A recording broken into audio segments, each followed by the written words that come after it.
I remember I'd OD'd on ecstasy, and God was in it though. He had his hand in there because I had a friend with me, and he ended up resuscitating me and everything like that. But I remember during that period of time, it was like an out-of-body experience where I literally came out of body and I looked at myself and I just heard a voice, and the voice was like,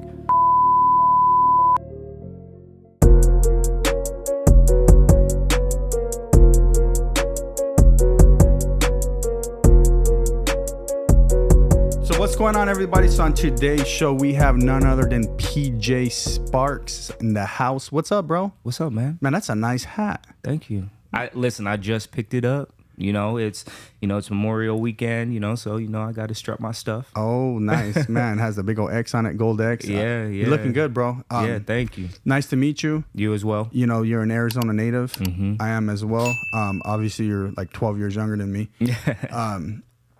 But I've been following you a little bit, seeing what you're doing, and I'm super impressed. And you're growing, you're learning. Mm-hmm. We're all on that journey, but to actually do it, a lot of people are too afraid to do it, bro. Absolutely. You know what I mean? Mm-hmm.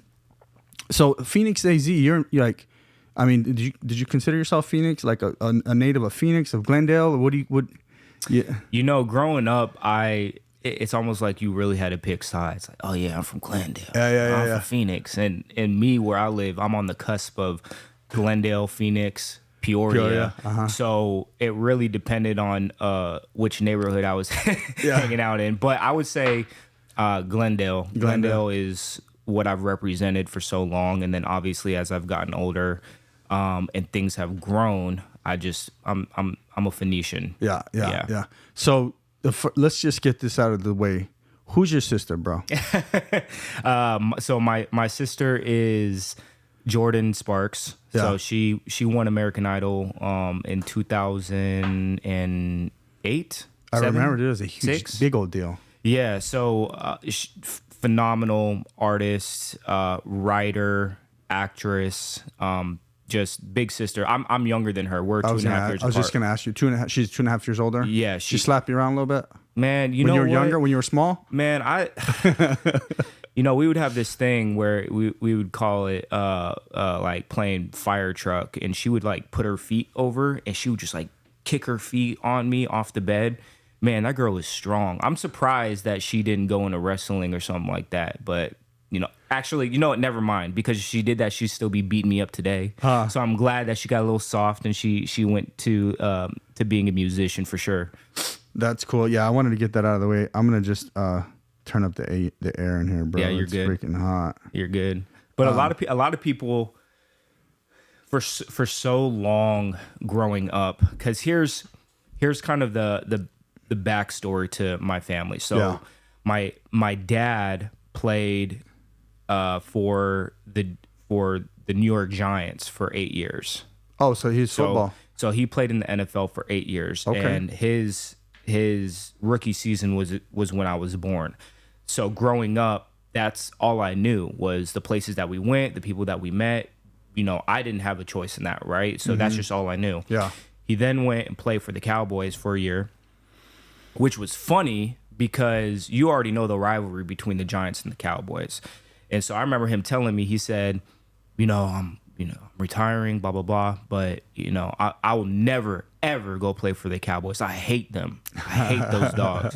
Next thing you know, he gets a call from his agent. He's playing golf. And he's like, yeah, the Cowboys want to sign you. And he's like, oh, money good. So I might as well go. One more year. Yeah. So that kind of lifestyle I was kind of already used to. And then shortly after he retired, my sister's career started to really develop. And singing and all that stuff. Yeah. And she had been singing since, before she could even talk.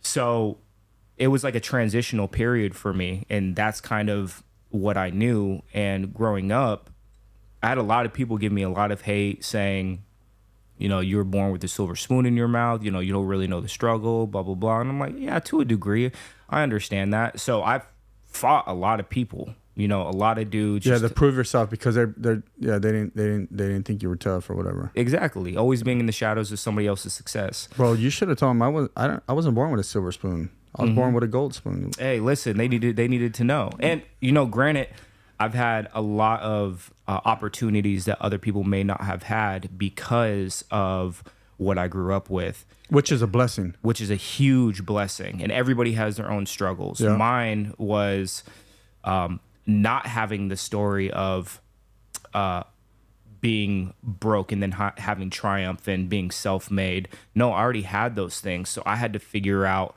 what my identity lied in. And it was really, really difficult. So going into high school, I did my best to become the best football player that I could be.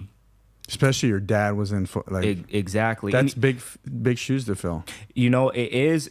And what's crazy about that is my dad never really pushed me to play football because he knew what came with that. Yeah. So did my mom. You know, my mom was more of the, no, if you say that you're going to do it, you have to seek it all the way through. Yeah.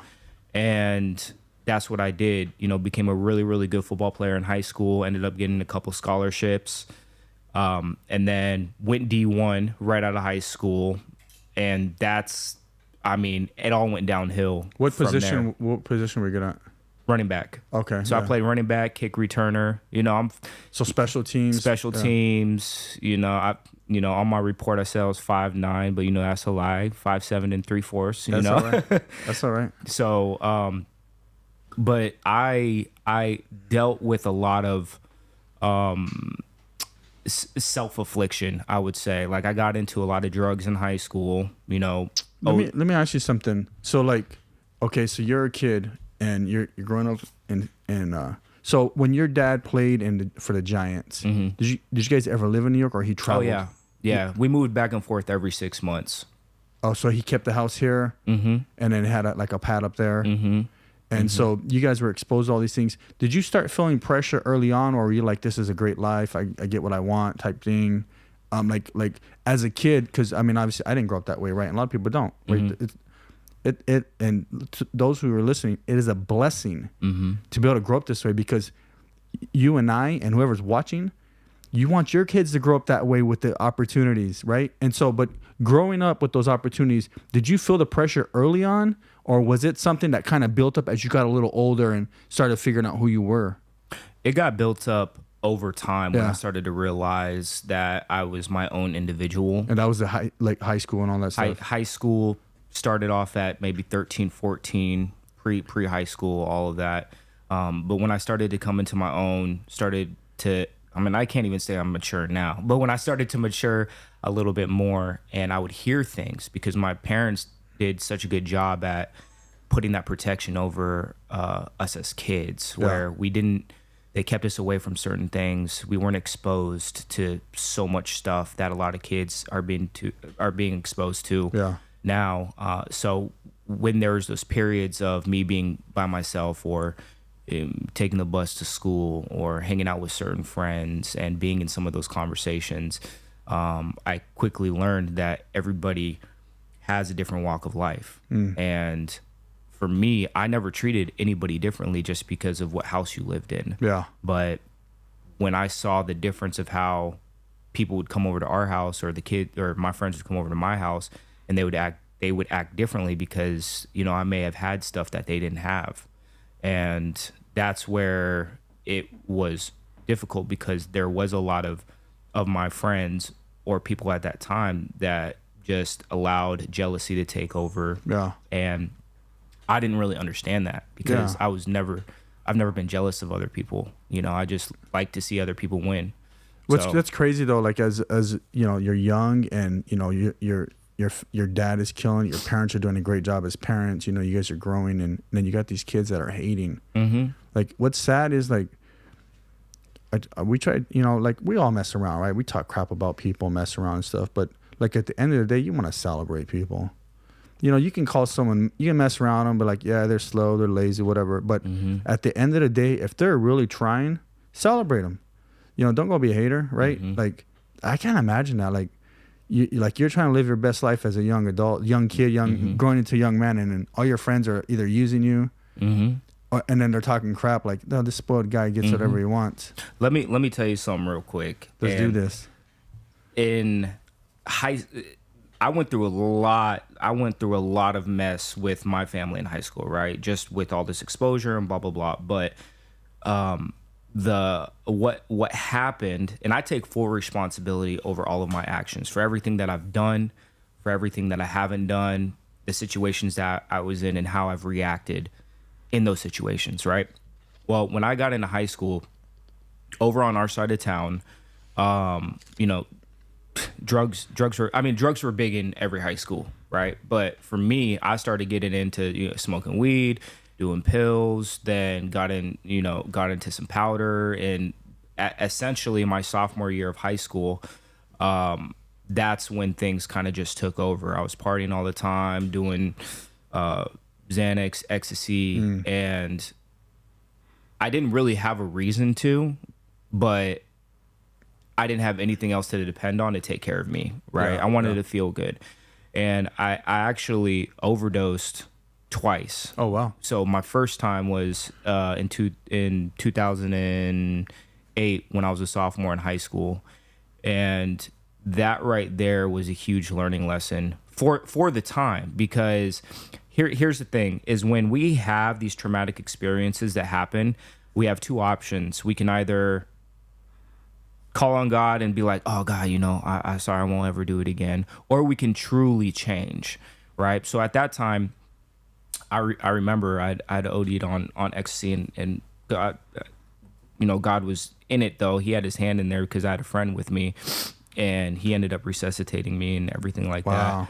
But I remember during that period of time, it was like an out of body experience where I literally came out of body, and I looked at myself, and I just heard a voice, and the voice was like, you know, is this really how you want to go? You know, is this how you want people to remember you? Because I was at the height of where my family was. I didn't have my own individuality of, all right, I'm doing something in excellence. So what are you, like 16 at this time? I'm 16 years old.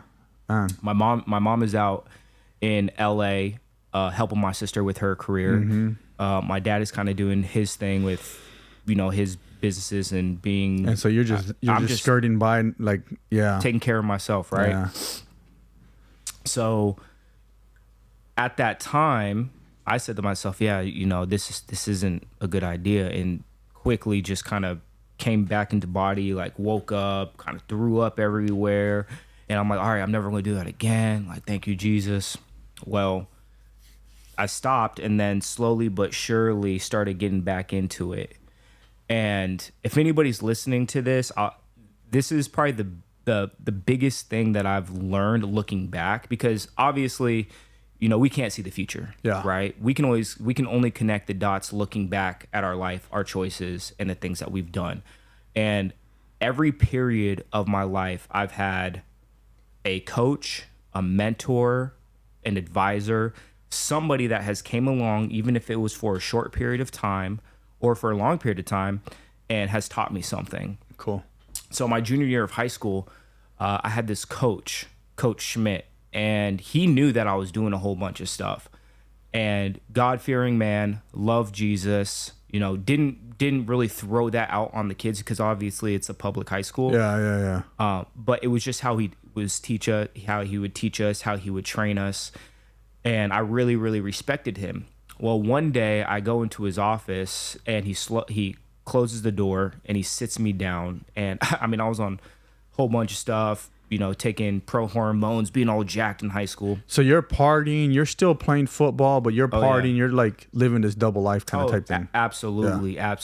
Still going to church on Sundays, but partying Monday through Saturday. Yeah, because your family are believers, right? Oh yeah. Yeah. So you're exposed to everything, but it's like it's all like a blank stare. Like, absolutely. I totally get it, because you got your sister over here, you know, just coming up, killing the game. Your dad's doing business. He's got to take care of everybody, no matter what. And you're just kind of cruising through. Do you got other siblings? So I have my I have my sister, and then I have my brother. Now, let me preface, because I know he would say the exact same thing.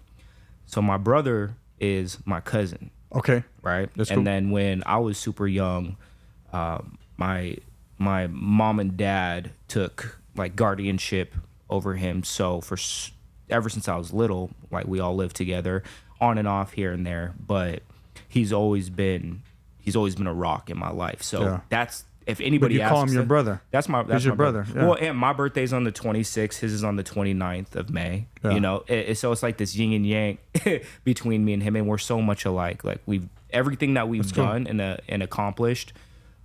There's been a point in time where we've done it together, whether if it was music, football, lifting, coaching, even with what I'm doing today. Yeah, yeah.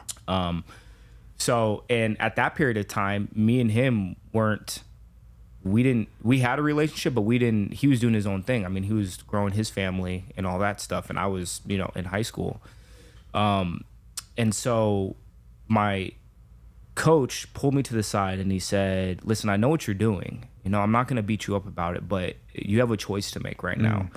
You can either continue what you're doing and not play football, not go after your dreams and everything that you want to do, or you can make a choice today and you can say yes. And, you know, I'm going to pray for you. I'm going to pray on you, but just know I'm in your corner. And if you need to talk, let's talk. Well, even that wasn't enough to get me to change. Of course right? not. Very, very hard-headed, right?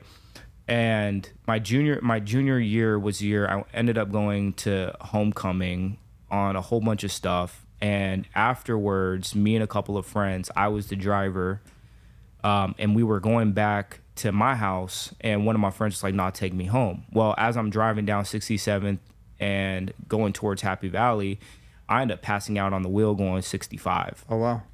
I pass out, and I swerve, and I hit a light pole. And this is the point in my life where I really had to reflect and say, are people really here for you, or are they just here to go along for the ride until you crash? As soon as I hit that light pole, dude, that's powerful what you said. It's so true, because as soon as I hit that light pole, all four of the guys that was in the vehicle with me, they jumped out and said good luck, and they left me there at the intersection. At the scene of the crime. They left me at a crossroads of okay, am I really sitting here by myself? And nobody saw anything. There was one white vehicle in the distance just parked. So it's like 2 a.m. or something like that. It had to be like 2:00 in the morning. I don't know what to do. I call my sister and I say, hey, I just got in a car accident. And she's like, are you okay? And I'm like, yeah. She's like, did anybody see? I was like, no, I'm just kinda... So that was the gangster in it. Yeah. She was like, did anybody see? I was like, no, I'm by myself. She's like, is the car okay? And I said, yeah, the car's fine. She's like, get your ass in the car and come home right now. So I drive all the way home, and I'm fizzed out on whatever. Yeah. I walk through the door, and she's just standing there bawling, and she gives me a hug. And, you know, at that time, that's when I realized that my actions weren't just affecting me, but were really, really affecting my mom, my dad, my sister, the rest of my family. And somebody had to take accountability. And I know for sure it wasn't going to be them, because it wasn't their responsibility of my own actions. That's right. So needless to say, during that period of time, it was very, very difficult for me to try to navigate between who I wanted to be and what I was actually doing. And that's when I met my wife. Nice. And it was the turning point in my life where she took me and she said, you're like 17 now? So if I have to back up all the way to when we first met. Well, yeah. Well, you can jump back real quick. Yeah. How'd you? So hold on. So you got in a wreck. You're about 17. I'm 17. Yeah, I'm doing the timeline. Yeah, I'm 17. Your friends had dipped out on you. Yes. What? Some busters, bro. Oh, I know. Do you know who they are? You know where they're at now? Oh yeah, I know. One's dead. Oh God. The other one, the other one ain't doing so well. And then the other one just got out of prison. So none of them. None of them. Yeah, they were just none of them. The same track that they were on at that point, they never. That was God protecting you. He had to take you through fire so you can see, you know, who's actually in there with you. Mm-hmm. Yeah, it's ridiculous, and that's why I always say you have to be very, very careful, and have really good discernment of the people you listen to, the people that you hang around, because ultimately that's what you will become. You know. If you're driving in a car, okay, and you and I'll ask you this question. If you have a church on your left side and you have a strip club on your right side, and you decide to go to the strip club and not go to the church, is it the vehicle's fault? Does the vehicle take you over that way, or is it you? No, it's a choice. Those are all choices, you know. Your hands are on the wheel. Maybe in the future it could be the vehicle's fault. I literally was about to say, because Waymo right now. Yeah, in the future it could be the vehicle's fault. Yeah, Waymo right now is having you in places that you do not need to be. You watch some of these movies, it could be the vehicle. No, it's a choice. We all we have choices to make, you know. And I think though is like as a young adult, young man, young kid growing up, you know, we're so confused. Like I was confused. I grew up screwed up, but like the confusion is there. I see my kids. Seen my kids. You know, my oldest is 22. He's still, you know, they're learning, right? And you think you want to be cool and fit in over here. You want to do the right thing over here, and you're torn. You know what I mean? And it, you know, it's hard, and sometimes you have to make those bad choices, and then you have to be picked up. You know, but like it's like a prayer, like I have for my kids, like, man, don't let it be bad. Yeah. You know, don't let it be where it's life altering. You know, I'm just super glad that I lived at the time that I did, because we weren't busting out cameras and all that stuff at every turn. Like honestly, I think we lived, when I was in high school, social media was just becoming a thing. Yeah. I'm 32. I just turned 32. So I'm on the cusp of the digital age and then growing up without all of those electronics. I feel bad for the kids nowadays, because there's a certain period of time in your life when you're young where you're trying to figure out things, and it doesn't need to be on display for the whole world to see. Yeah. You go through a lot and you're trying to figure out what I can do, what I can't do. You're finding your parameters, you're finding your guideline, and it must be so difficult to be a young kid nowadays with so many cameras on you. And that's where I think a lot of kids get super anxious, is they just can't they can't just be in nature and go do and figure some things out. Well, because they're looking at someone else and they're comparing themselves. Yeah. You know what I mean? The comparison starts really early. You know, they're 15 and they see this 30-year-old dude jacked and super rich, and like they want that, but they don't even know how he got there. You know, so it's completely different. It's a microwavable world right now. I always tell people, you know, it's like how do you cook a steak? You can't put in if you try to take a frozen steak and put it in the microwave, it's going to turn out nasty. Yeah. You got to take it, you got to season it, you got to rub some olive oil on it. You have to let it marinate for 24 hours or whatnot. It takes time, but then it's so much better. And that's exactly how our life is. Yeah. We have to marinate on the good things and take time. And now, I mean, I've learned that over years, because as soon as I become selfish and I'm like, okay, I want something right now, it never ends well.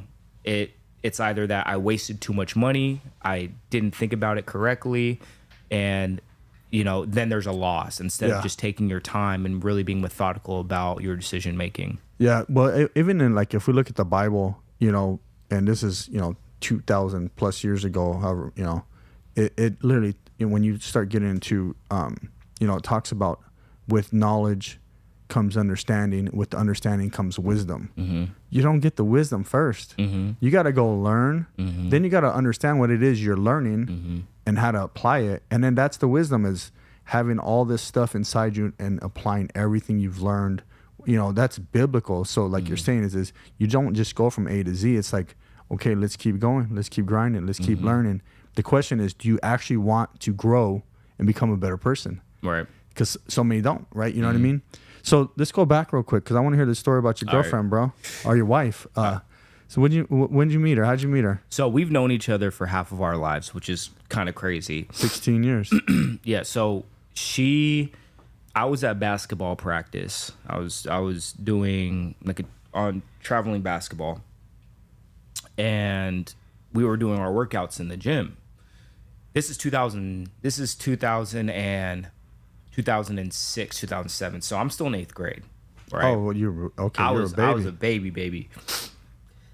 So I'm working out, and I walk out of the gym. You know, we had Tupac in the back listening to that. I walk out of the gym, and I look down, and I see some toes. I'm like, wait, what? And I look up and I just see her standing there, and I'm like, damn, what is she doing here? You know? So after practice, I start asking some of my friends, and my friend was like, oh yeah, that's Jessica. Yeah, I know her. I was like, oh man. I was like, so she didn't go to your school? No, she didn't go to my school. So I was like, let me get her number. He's like, no, I think she's talking to somebody. I'm like, I don't care. Like, let me get her number. So he ended up giving me her number. But at that time, I didn't know that he was talking. He was talking. He was to her. The one. Yeah, I was like, bro, you should have just told me. He gave me his girlfriend's number. Yeah, he's like, but they were like chopping it up or whatnot. Yeah, they're kids. Yeah. So this is at the exact same time that my sister is, doing her idol thing. So I'm still in Arizona, just kind of living it up, being a little 8th grader, trying to find my way. So a couple weeks later, I end up texting her, and essentially, when I got back from Florida, me and her started hanging out a little bit here and there, and we had this summer fling. I was going into 8th grade. She was already a freshman. Now, I knew I was going into high school, and I knew I was becoming way more mature and becoming a man going into high school. So I texted her and I said, listen, I don't think this is going to work out because, I need to jump out the nest. I need to fly. And so I broke up with her over text. And that was realistically her first heartbreak. I mean, I don't know how she got over that. But me and her... She'll tell you when she watches this. Oh, I know, right? I know. So what's crazy is me and her, we didn't see each other for a period of time, maybe about a year and a half. But my sophomore year, I started hanging out in places that she was hanging out. A lot of my friends growing up went to Greenway High School. Okay. And that's where she went. Oh, yeah. 39th and Greenway. Yep. That's where our church is right there. Oh, nice. Yeah. The one right on, like literally right next? We use the building there. It's a Methodist, but we use their building. Oh, nice. Yeah, right across the street. Yeah. Okay. Yeah. So it was funny because I would see her. She'd be, she had her boyfriend at the time. But my good friend was a really good friend of hers too. So we would just see each other in passing all the time. And then I dated somebody from her school. So I'd see her a little bit more. Inching closer and closer. I know. And what's crazy is now that I'm thinking about it, it's like, did I just date that chick just so I get closer to her? You're inching closer, bro. And so I would see her. I would see her at outings. I would see her at parties. Well, there's this was during the season of my junior year where I was still going through my struggle with, drugs and using and really trying to figure out, how much I could actually get away with, right?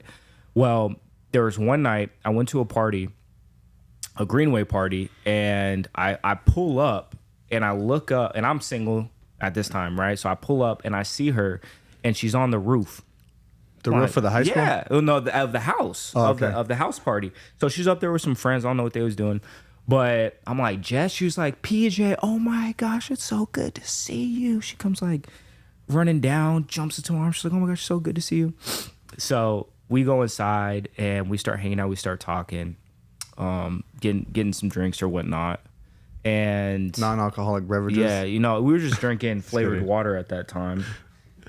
It was good. Made me fall asleep, but we saw each other, and I was like, hey, yeah, let me get your number. Maybe we can hang out or whatnot. So I told her, I was like, I really miss you, and she's like, I miss you too. 2 weeks go by. I don't talk to her. Nothing. Well, I tell her, I'm like, hey, I'm going to come over. And I was like, is your parents home? Is your brother home? And she said, yeah. And they hadn't seen me in like 3 or 4 years. So I go over to her house, see her mom, dad, brother. And then we still have the picture of when we first, like our first picture back, really hanging out.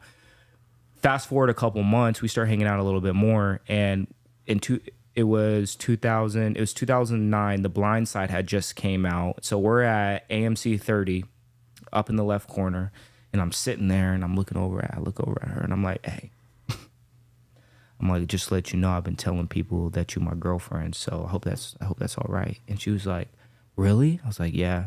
And she's like, yeah, that's fine. So I didn't even ask her. I just told her, you are my girlfriend. Yeah. I was like, you're my girlfriend. You my girlfriend now. And she's just like, oh, okay. So she's gonna. Hey, we're gonna have to bring her on here with you, bro, so she can tell a different story. Man, she listen. My grandfather, when I first brought her over to the crib, he's like, she's she's out of your league. Still to this day, I believe that That's a blessing. wholeheartedly, because she is just my wife's the same way. She's out of my league. Like, I'm like, what am I doing? Yeah. You know, what am I doing? And still to this day, I feel like that, and I felt like that back then. Well, we ended up being together, breaking it off, getting back together all through high school into my freshman year of college. I went to the University of North Dakota, so we had this long distance relationship. So you got the D1 scholarship to North Dakota. I got the D1 scholarship to go to the University of North Dakota, which most people will listen to this and they're like, "Oh, is that North Dakota State University where they've 7-time national championship?" No, damn it. It's the hockey school, okay? Oh, you went to like the lower tier one? I went. He's like, no. So that school was the Fighting Sioux at the time, is known for hockey, right? The school you went to. The school I went to. When I got there, they were in the transition from D2 to D1. They had a period of time where they couldn't play for a championship. It was like a waiting period to get to the D1 level. So at that time, NDSU had already won 3 national championships. So anytime I would come back home, people would be like, the real North Dakota school, the other one. Let's call it the real one, bro. The real one. I went to the hockey one, and so I get there. My freshman year, we end up being conference champions, which is awesome. Second year, we boo. Third year, even worse. Right? Yeah, they're just learning. So I'm up there my freshman year, and going into my sophomore to junior year, and this is specifically about the relationship that I had with her. Yeah. So I come back, and her thought was, this is the last time that I'm going to see him because he's playing too many games. Because I was a player, so she's like, he's playing too many games. Like, this is going to be the last time. Blah blah blah. Now, when you say player, you're not talking about football player. No, I'm just out and about, not living my flesh life. Yeah. And so I come back, we end up having our little one night stand or whatever. And I leave, I come back for Christmas break, and we end up getting into some sort of argument or whatever. And she's like, "You know what? And I might be effing pregnant." I'm like, "Okay, whatever, whatever. We just let it go." Well, she was pregnant. And we weren't together at that time. So I'm sitting here like my whole life got super closed in. I started ventilating. I was like, what am I going to do? What are people going to think of me? Blah, blah, blah. And I remember looking at my mom, because my mom was there too. So how old are you? Like 21, 20, no, 21? I was 19 turning 20, okay. I believe. And this is what caught me off guard is I'm going through this. I'm distraught. My mom looks at me. And she's like, "All right, so we're going to have to get y'all on food stamps. We're going to have to, figure out how the rent's going to work, blah, blah, blah." And I just started breaking down and crying because she was more consoling than being pissed off and being like, "I can't believe you did this, blah, blah, blah." Yeah. And so that was the start of our pregnancy journey. Well, we weren't together, right? I still had to go back up to North Dakota.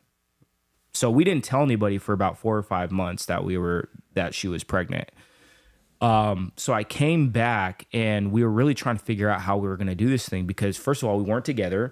We weren't even in a relationship. It was our last fling, and we weren't even going to see each other again, right? So now what's happening here is that we're going to be tied and linked together forever.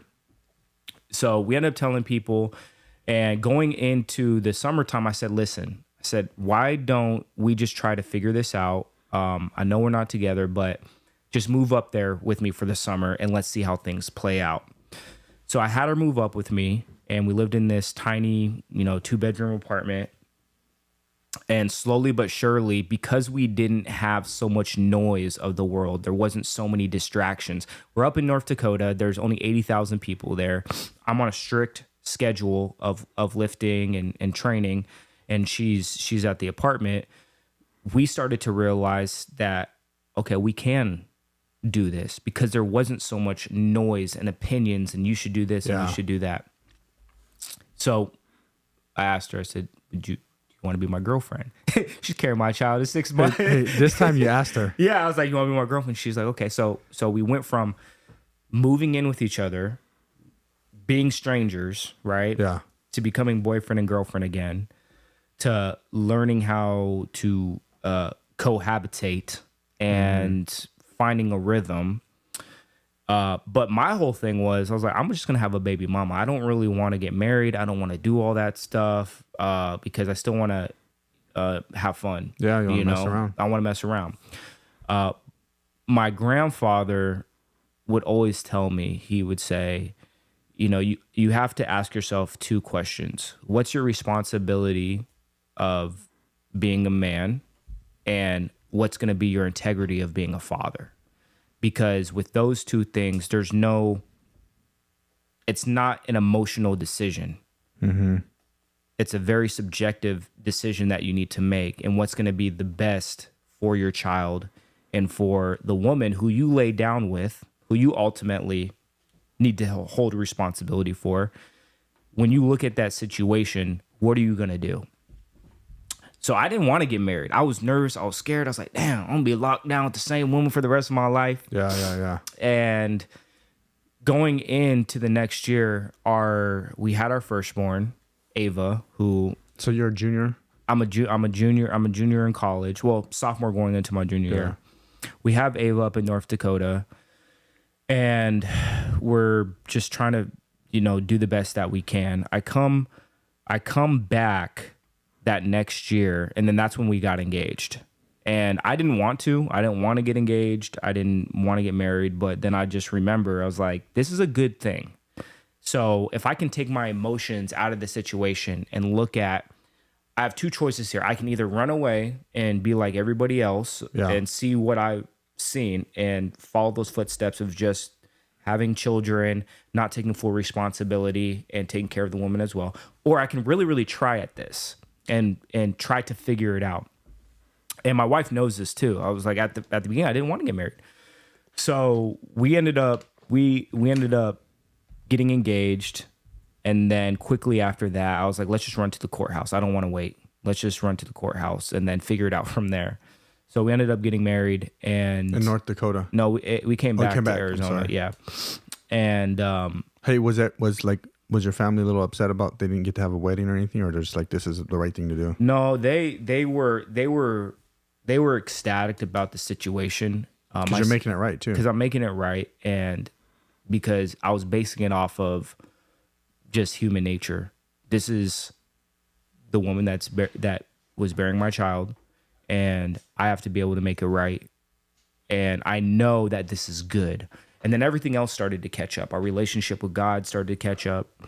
Our family dynamic started to catch up. And then at that point, real quick, was her parents were they believers and they went to church too, or not really? Yeah, they were, and her parents and everybody had some sort of relationship with God. Yeah, right? Yeah. But it was a personal relationship. So going to church, they went to a different church than we did, right? But that was the start of it. I mean, it was a tough learning experience. But the one thing that I did learn is when you're faced with a decision, you have to take your emotion out of it and say, what's going to be the best for my family? And that's exactly what we did. Yeah. So did you graduated? I did. It took me a while. It took me 8 years to graduate from college. Oh, so you went did you just quit at at that point, or what do you mean? So when I was up in North Dakota, I went up there with the thought that I was going to be the starting running back. Yeah. And again, like you said, it takes time to create wisdom for you to be the best that you can be. Well, from the get-go, I think I was at a disadvantage because of how I was recruited. I wasn't their first choice, and then a scholarship opened up, and then they're like, "Oh yeah, we'll take you." Yeah. Well, through 3 years and this happens all over the playing field, right? Coaches will tell you certain things to get you to stay, but they'll only tell you enough for you to stay, but not enough to play. Yeah, because you're the backup. Because you're the backup. And I just remember seeing myself go from my freshman year being at 5th string and then moving up, moving back down, moving up, moving back down. And then when we got into the spring game my very first spring game that I played in, they would put me in, but all I did was block. I didn't even get to showcase my talent. And I found that happening a lot more than, the other running backs up there. And I just kept on second guessing myself and questioning myself and trying to blame everybody else instead of taking responsibility for my actual playing time. Yeah. And my sophomore year, while I was up there, we did terrible. The old coaching staff got fired. New coaching staff came in. Well, when new coaching staff comes in, they want a clean house, right? We go into our spring game, and I just, I honestly didn't want to be up there anymore because I was strutted along for so long about playing time and all of these things. Yeah, you're already disappointed. Right. And in my very last game, that's when I did the best. The old coaching staff came in, and they were like, whoever has the hot hand is going to run the ball. So I go in, and I'm putting up yards, doing everything that I can. And so I'm at a high going into the springtime thinking, okay, I'm going to be that number one running back. I got a little chip on my shoulder. Well, not even 24 hours later, we get a notice from the AD that the whole coaching staff is getting let go. So I'm like, okay. Well, new coaching staff comes in, and they have a whole different way of running things, right? And so I'm trying to figure out, okay, well, I was here, but now everything I worked for 3 years is now down here because all the old coaching staff is gone. So I'm trying to learn the books. I'm a little bit overweight. I'm a little bit. So you're getting lazy. A tad bit lazy as far as the nutrition goes, and that's where I felt like I dropped off a little bit. So I remember during one practice, and they were looking for reasons to cut people. One practice, one play, one ball drop. I'm running with the ball, gets knocked out of my hand, fumble. I recover it. But that was the one thing to have me go from starting to fifth string. Yeah. And from that point, I remember going to my coach's offices, and they were talking to me, and they're like, "Oh, you got to make all these adjustments. You need to lose weight. You're not good enough, blah, blah, blah." Just really hitting on, really crushing down my self-esteem. So I'm sitting there in my apartment with my fiance at the time, and I just remember being like, "Babe, I don't want to be here. This is not the place. This is not the place that I want to finish out." Well, my if career. you would have been a hockey player, you'd have killed it. I know, and they should have. Listen, if I knew how to run on skates, I probably would have been a hockey player because all they do is hit people all day long. Yeah. So seriously. So I remember the day where I had to go meet with my head coach. And I had already had my conversations with my position coach and the offensive coordinator. And both of them said, you are where you are because you're not good enough. And I'm like, I'm second guessing myself. Did they tell you like that straight out or straight out? Like you're just not good enough. You're not good enough. This is where you're at. You need to do this, and this. But right now, this is where it's at. And if you don't like it, you're going to have to deal with it. Yeah. That was the first time coaches have actually been that straightforward with me. So the day that it was a Saturday, it was cold. It was freezing up there. It was like negative 10 degrees. I'm sitting in my little car, and I'm just praying to God. I'm like, you know what, God, if I'm not supposed to be here, just make it known. If I'm not supposed to be here, just give me a sign of some sort. And I was at my end, just emotionally. I was disappointed in the situation. I was super depressed, had a lot of anxiety. And you ever have those days where things just hit you and everything actually does look gray and blue? Yeah. That's exactly what it was like. I mean, I go through that stuff all the time, especially being an entrepreneur. Yeah. It's just like, man, this is terrible. It was probably one of the worst days at that time. Yeah. But I'm driving up to his office, and I'm sitting there, and it's cold. And I remember just feeling different. I was walking up to his office. The floorboards are creaking. It smells like, old mildew because it just rained the next day. It's freezing cold. I get up to his office, knock on the door, and it's locked. And just waiting there for a couple of seconds. Okay, so I just start walking down the corridor. It's dark. Every door is locked. Sounds like a creepy movie, It's creepy. Bro. Like nobody's in their offices. And I get down to the last door, and I turn the corner and I see head coach sitting here, my position coach and my running back coach sitting here, and they're like talking, and I knock on the door, and those two didn't even look at me. They just kind of put their head down. And I'm like, hey, coach, we're supposed to meet. He's like, okay, you ready? I'm like, yeah, I'm ready. So he gets up, doesn't shake my hand, nothing, just kind of walks out. And I look over at my coaches. They won't even look at me. Yeah, you kind of knew. I'm like, man, I already know what's about to go down. So we go into his office, and we sit down. He has all these papers just like ruffled on his coffee stand. And he looks at me and he says, I'm going to shoot you straight. You're not good enough to play here. You're not going to see the field. But because you're already here, we'll honor your scholarship so that you can graduate. If you want to, here's your papers right here, and I will sign these. If you want to leave, I will sign these so that you can go play anywhere else, but you're not going to touch the field here. Silence. Yeah. Just sitting there. Well, okay.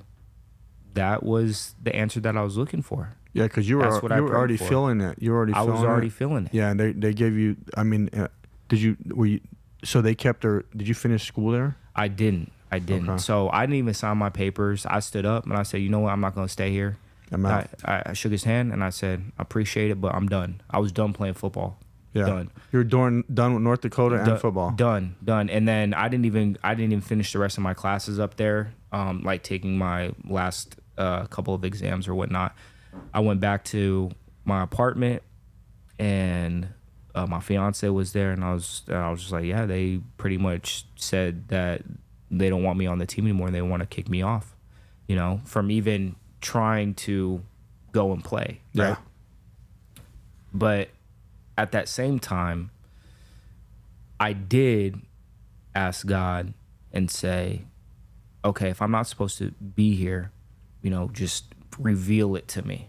And that was a definite. He hit me upside the head with a 2x4 within a 30-minute time frame of asking and receiving. What was it? What'd you get? I got the yes, that I'm not supposed to be here. Yeah. And I sold everything that I had. Within 2 weeks, sold everything, boxed up everything, gave my car away, gave my bike away. And we boxed up everything and moved back to Arizona. And I was done. We went to Vegas, to get some stuff out of us. We had some fun. But this is kind of where the turning point was in my life, from being somebody who was always living in darkness and living for the world and then living for Christ.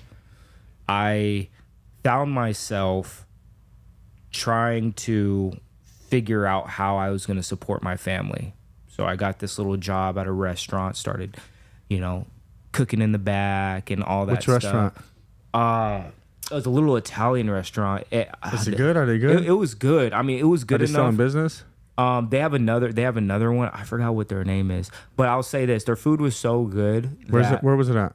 It was at the Citadel off of 59th and Beardsley, over by. I know which one it was.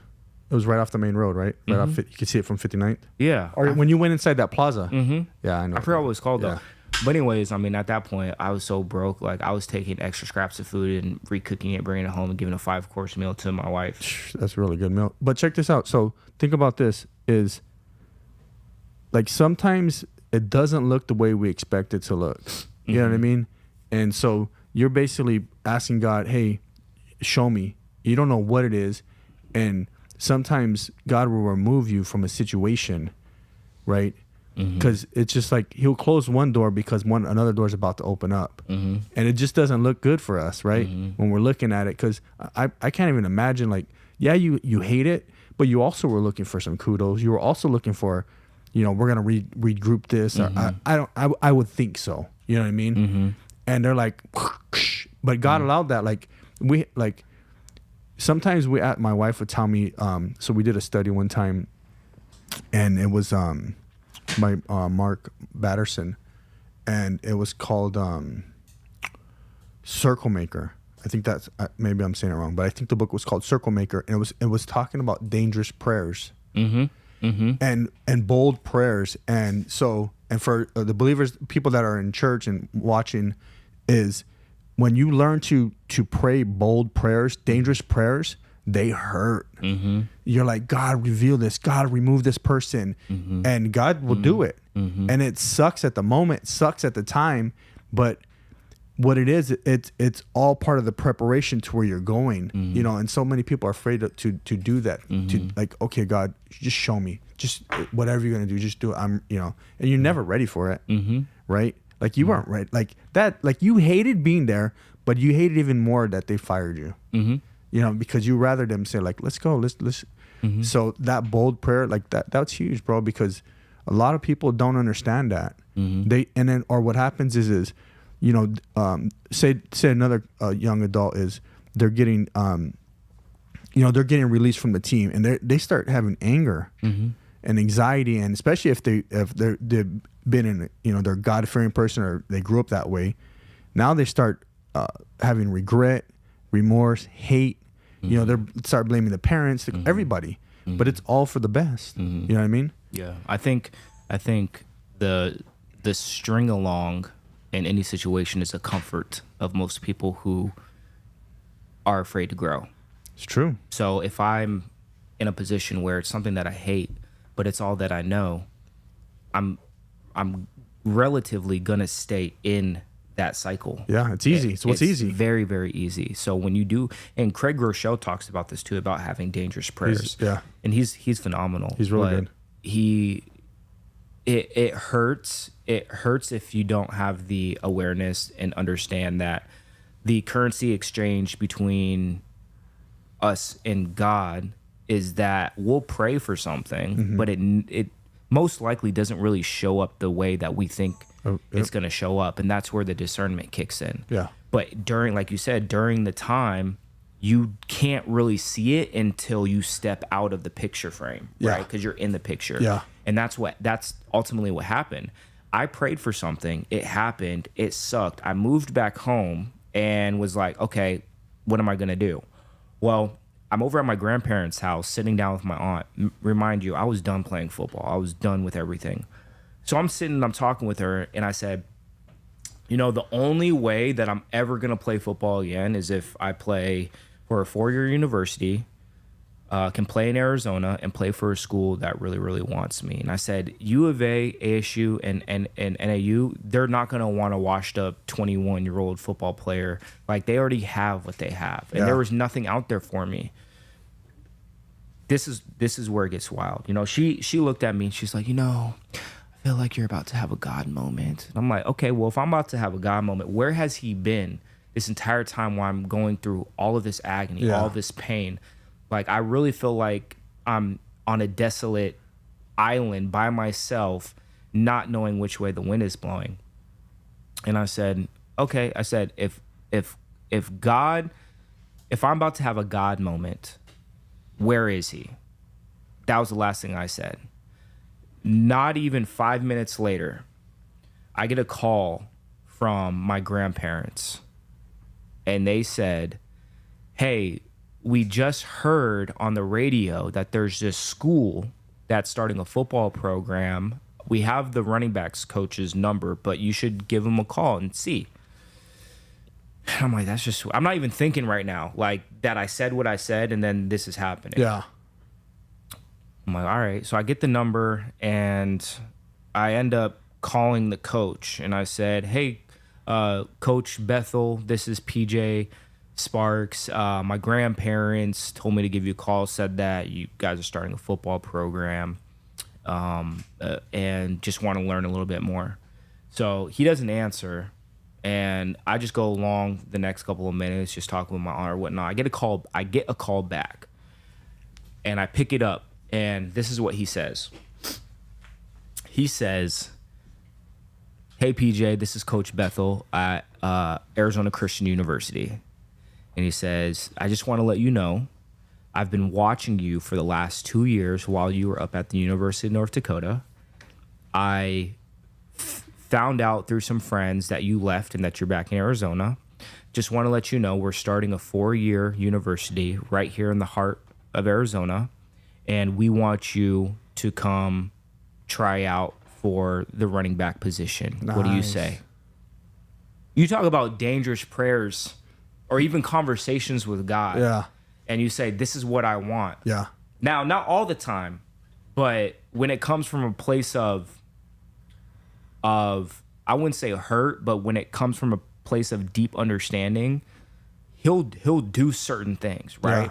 What did I ask for and what did I receive?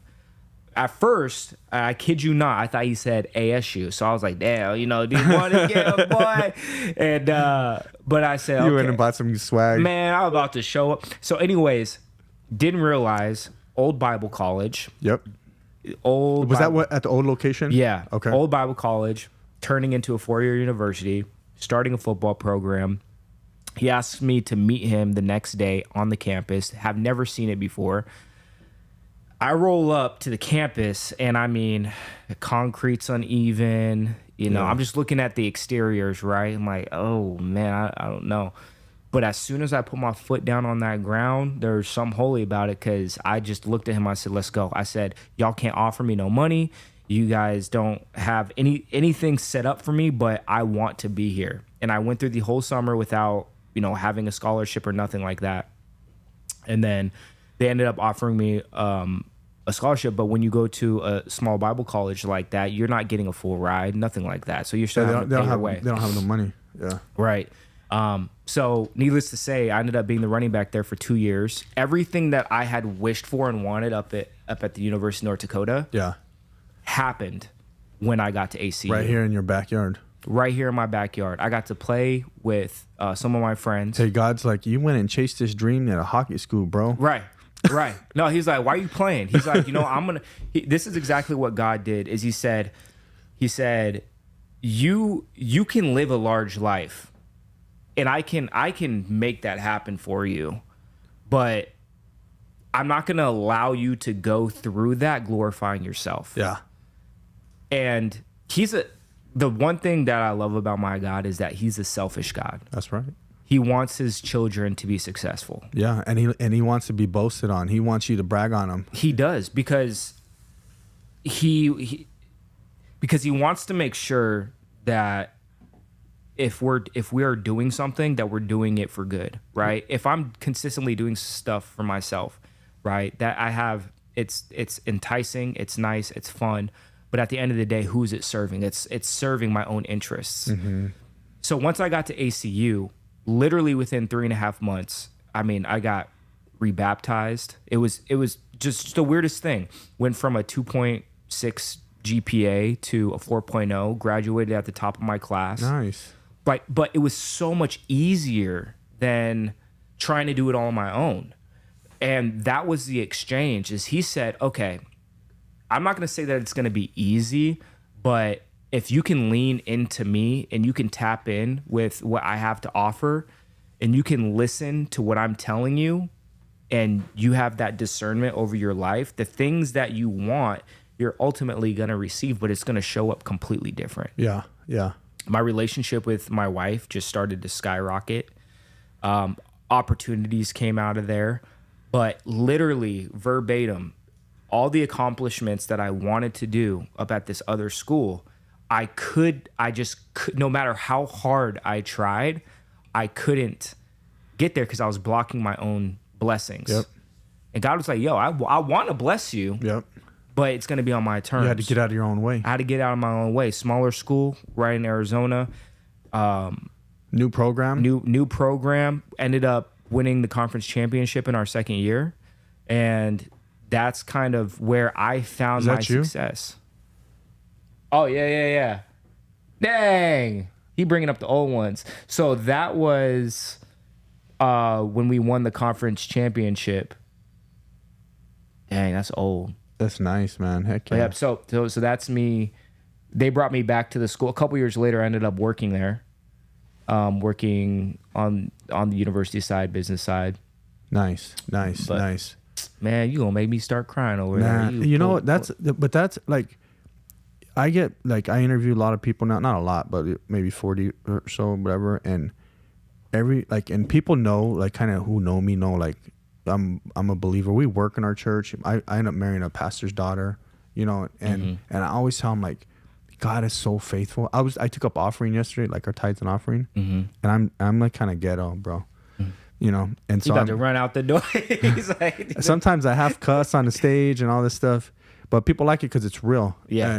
But I always tell people, like, when you can build up that level of faith, God will never let you down. Like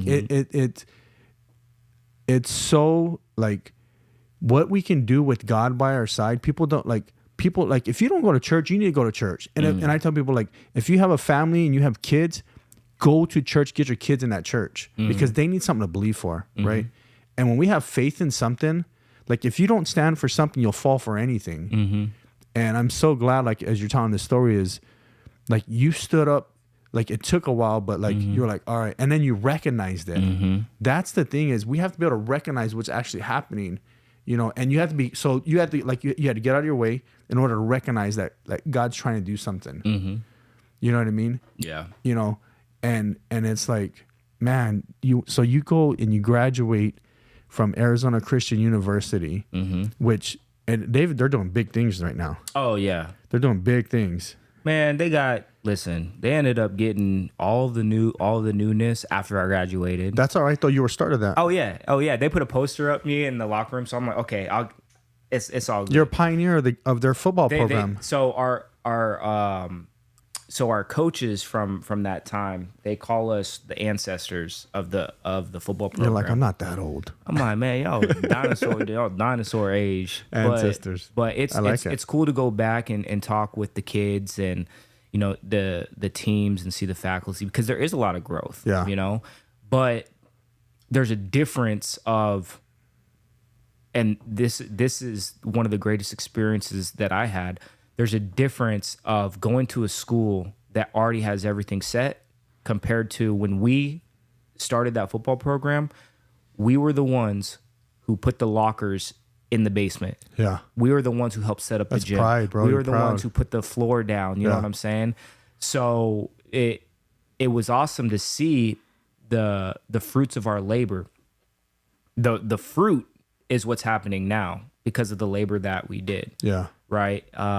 But that experience in itself, I mean, my Coach Yanis, who was my head coach at that time, you were either in that first year, some people did not like him, but a lot of people did.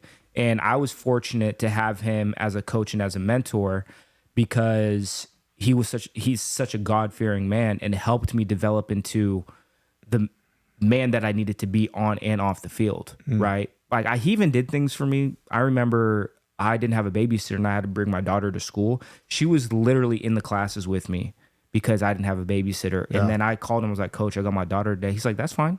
He said, just don't suit up, come to practice, come coach the young kids and have her on the field with you. Like, those are the things that I remember more than actually playing. Yeah. You know, or it's the camaraderie on the buses. You know, I mean, obviously guys are guys, but it's the holistic experience that I had being in an area where God was just running rampant in the most respectable terms, compared to being at a huge university where, you know, you have to go into a corner and hide and hide, you know?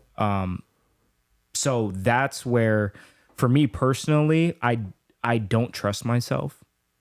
I don't trust my flesh. I don't trust my mind. My mind plays tricks on me. So does my heart. Yep. And that's why I love being a Jesus follower so much, is because it relinquishes that total responsibility of, oh, I know everything. No, I don't. Yeah. I don't. Nobody knows everything. But I know that if I can push my wants and my needs over to here and say, okay, what does God want me to do? Yeah. Then slowly but surely you start navigating towards your positive thoughts instead of leading a life of just complete, you know, negativity and darkness. Yeah. Yeah. I put that when you walked in, I don't know if you've seen it on the wall. It says your ego is not your amigo. Yeah. Yeah. And I put that there for me because it's easy to get in our flesh. It's easy to think like we've done it all and we're the shit, excuse my language, but like it's easy to be that way. But it's also reckless. Oh yeah. It's super reckless. You know what I mean? My wife would tell me she's so mean. I love her, but because she tells me like the straight up stuff. You know? Yeah. I'm all, she's mean, but she's the only honest person in my life because everyone's like yes, yes, yes. You know? And she'll be like, you know what? You're gonna lose this, and if you think you think it's all you, and watch, God's gonna take a contract, and she'll tell me all this stuff, and we work together in business, and I'm like, stop, like, are you literally gonna pray that like we lose money and stuff? She's like, well, if that's what it takes for you to learn, then yeah. And I believe that. Yeah, but I mean, like, thank God I have someone like that. You know what I mean? Because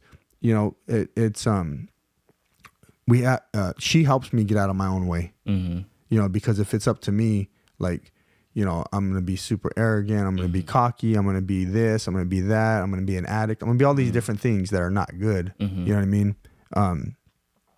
But man, thank God. Thank God for our wives. No, for real, because God gives us what we need. You know what I mean? And we can say, well, we don't need the other person. We have God. Well, God gives us. He knows what we need, so He gives us that other half. You know. Yeah. You know, that way we can go together. And you're the blessing for your wife as well. You know. She's the better half, but you know, I'm out here blessing her. Well, it's both. It goes both ways, right? Yeah. You know, that's that wholesome. That's, you know. Yeah. God put you guys together. But so like, what was your degree? My first degree, when I was at the University of North Dakota, my first one was, I was an art major. Right? Really? Yes. And I'll get it and talk about full circle moments, right? So I was an art major, and then from art I went into Bro, you were taking any classes? Man, okay, so I didn't go to college, but it sounds like you were taking anything. Yeah, so I because I love drawing. Yeah. I love drawing. I love the arts, creating stuff. I can see smile now, cry later on your arm. Oh, which one? Or what? I don't know what does it say, but that's what I used to draw that when I was a kid. Yeah, so that's for me and my brother, because we're both Geminis. So it's like the yin and yang. I see all the artwork on you. Thank you. Yep. But so I was an art major, and then this is what's weird. I went into aeronautics. To be a pilot. I don't know why. Was that in North Dakota or here? That was North Dakota. They have like the #1 aeronautic like program out there. So got into that. That didn't work out. And then I got into psychology.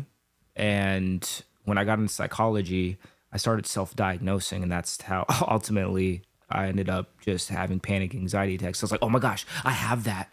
I'm bipolar. And I just, it was terrible. So I got out of that. You're like, this is messing me up. Yeah, exactly. And I was going through a super dark time during that period of time. Yeah. So not only was I living out what we were learning, but then I started, that's messing with your mind, right? So when I went to ACU, I graduated with a minor in biblical studies. Okay. And then I major in communications. Nice. And a lot of athletes will just get into communications because it's a pretty simple degree. But I just love to talk. I love to talk with people. I love to, communicate. And my teachers were really, really cool. And so there was a lot more that went into that. It wasn't just communications, but it was broadcast journalism. There's all these other intricacies to the actual degree. And my very last year, I was going into my senior year, and the front office calls me in and they said, hey, you're not going to be able to graduate this year. And I said, what? They're like, yeah, a lot of your credits didn't roll over from UND. And so in order for you to even walk, you're going to have to take 29 credits in one semester. Oh, wow.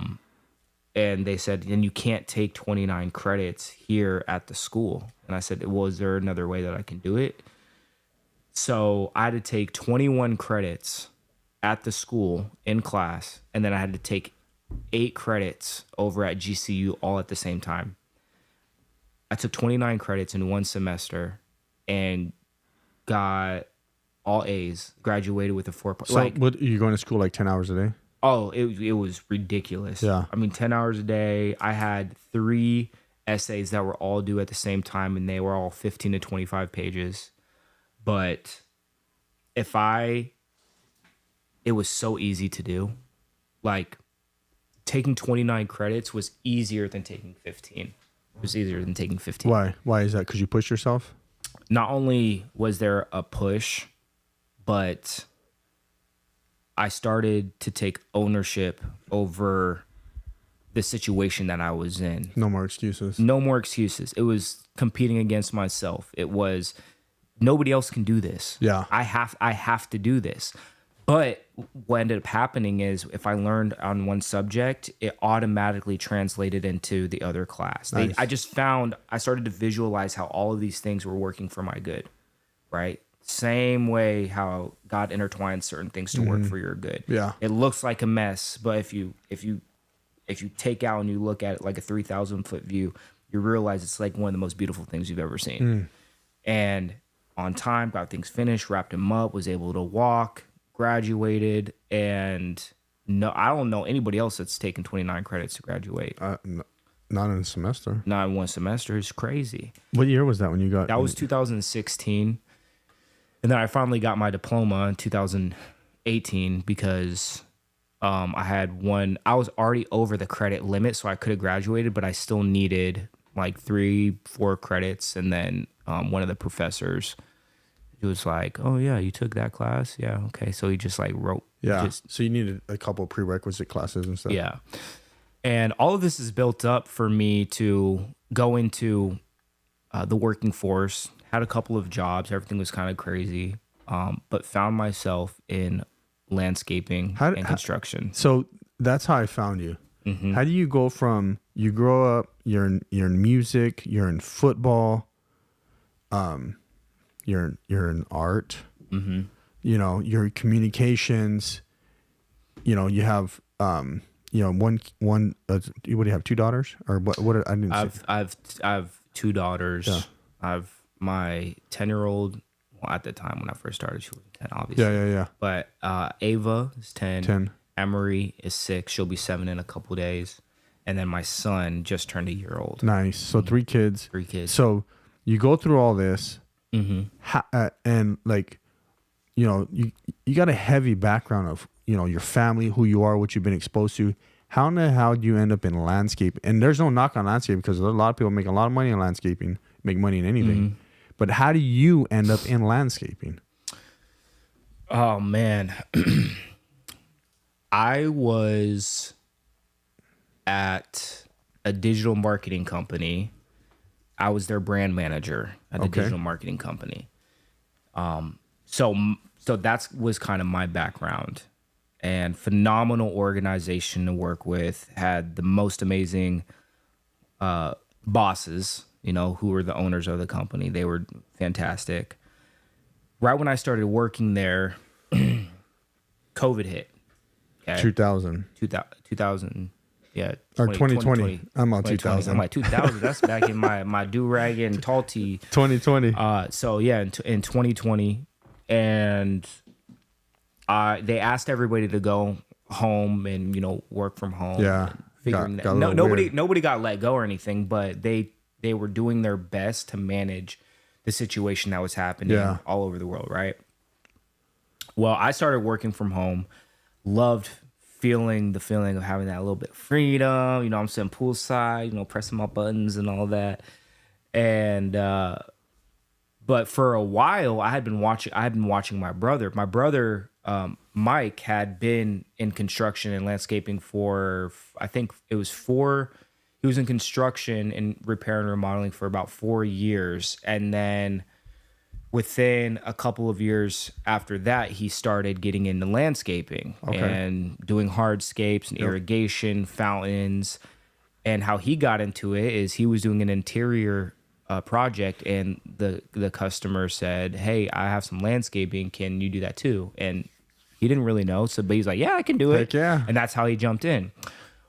Well, there was one day where he came over to my house, and I just started asking him questions and asked him, "Hey, is this something like, you know, like how is this? Is this something you think I could do?" Blah blah blah. He's like, "Yeah, I mean, it's, you know, maybe we can sit down and I can kind of we could write something out if, you know, you want to try it out." Yeah.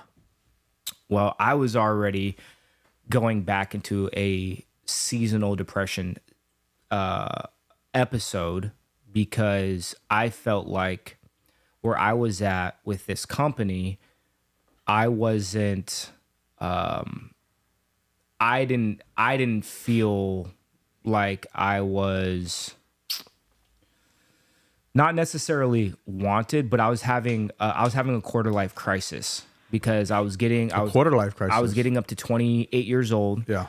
You know, I was working for somebody else. I wanted to do my own thing. I knew I was meant for more, and I was like, is this what I want to do for the rest of my life? You know, and I just felt like I wasn't being the man that I needed to be to provide for my family. Yeah. And I was having a hard that itch time. in you. I had that. You had the entrepreneurial itch. That's ingrained in you, bro. Yeah, I just was like, yeah, didn't want to be in office, right? So, a couple weeks go by or whatnot, and I literally walk back into the office. Nobody's in there. It's just me. I walk into the office and I go into where my desk is, and I see nothing but white walls, a computer, a desk, a mouse, and then that's it. So you go from home back to the office. To the office, and I'm like, I can't do this. Like, this is not... Look like a loony room. This is not white. Me. This is not me. Yeah. And a lot of people, they like that setting, but I am an outdoor junkie. I love being outdoors. I hate being inside. So for me to succumb to an office that is not what is ingrained in me, that's just not who I am. Yeah, you're hands-on. I'm hands-on, getting dirty. Like, I remember, I'll get to that in a minute, but I remember my first days in landscaping, I wouldn't even get dirty. I would throw dirt on myself just to make it look like I was doing something, you know, like them landscape influencers. But yeah, seriously, I throw it up in there. Grab a shovel and start digging. Yeah.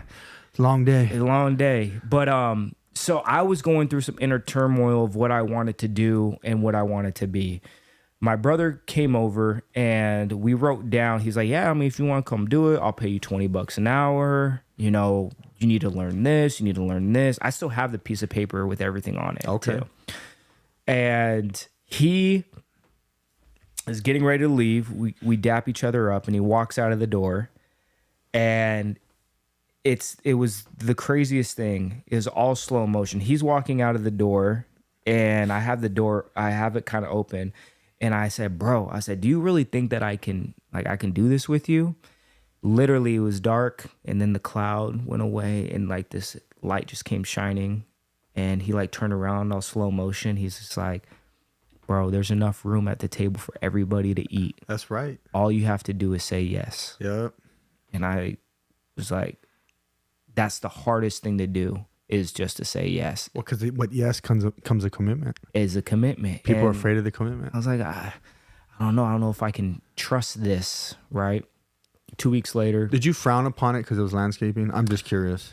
I didn't. Okay. I didn't. You know, I was nervous because he was doing so well, and this is where me, as being his younger brother, I did find sort of at the time it was jealousy, because I saw him providing for his and I was happy for him, right? But I saw him going on trips.